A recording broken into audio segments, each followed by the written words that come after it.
Good morning, everybody. Today I'm going to be reviewing Kerry Hudson's book, Lowborn, Growing Up, Getting Away and Returning to Britain's Poorest Towns.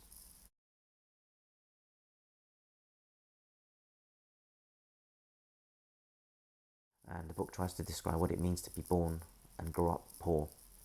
And the author has first-hand experience of this, and although proudly working class, she clearly articulates there's no pride in poverty.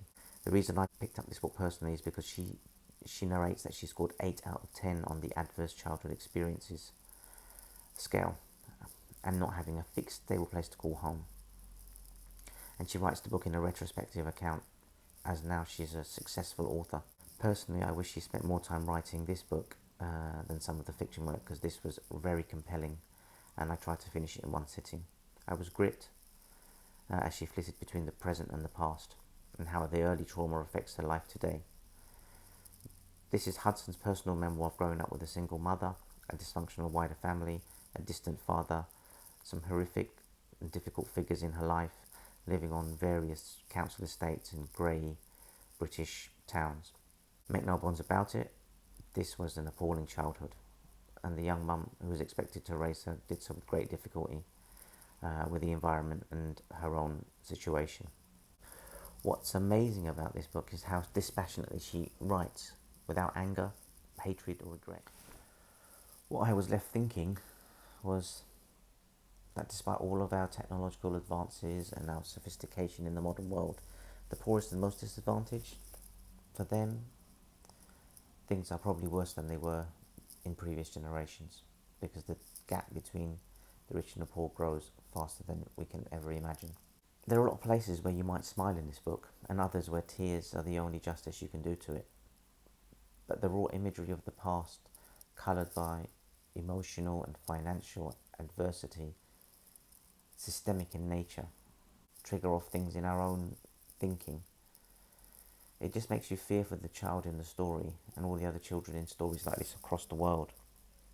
The book also, again, as I've mentioned, tries to focus on what has changed in these areas and what hasn't, what has improved, what has got worse, etc. It is something which causes you to ponder, especially in the line of work that I'm currently doing. I just don't think we hear enough of what it's like to grow up poor in the modern world, or in modern Britain. The Adverse Childhood Experiences Scale is a very objective tool. The advantage that it has is it is quantifiable. But similarly, it has the same disadvantages. Subtleties, differences, extremes of situation are not captured, but it gives an idea. I will put a link to redirect if anyone wants to have a look at their own situation or other people's situation and compare it maybe to Kerry's own experience of scoring 8 out of 10, which is what grabbed my attention. But I think what's more important than that is that there are many protective factors and would protect against some of these adverse childhood experiences, include having a nurturing and attached relationship with at least one caring adult who has good knowledge of parenting and child development. That parent should have some resilience to everyday stresses and emotional crises. The system should have good social connections to provide emotional support, and there should be concrete support for parenting, so basic needs, housing, transport, access to food. And then the final one is that the child should have an ability to have social and emotional competence, so they have the right tools in place to regulate their own emotions and expressions. Thank you. Okay, so I think that completes my review of the book. I hope you take some benefit from it.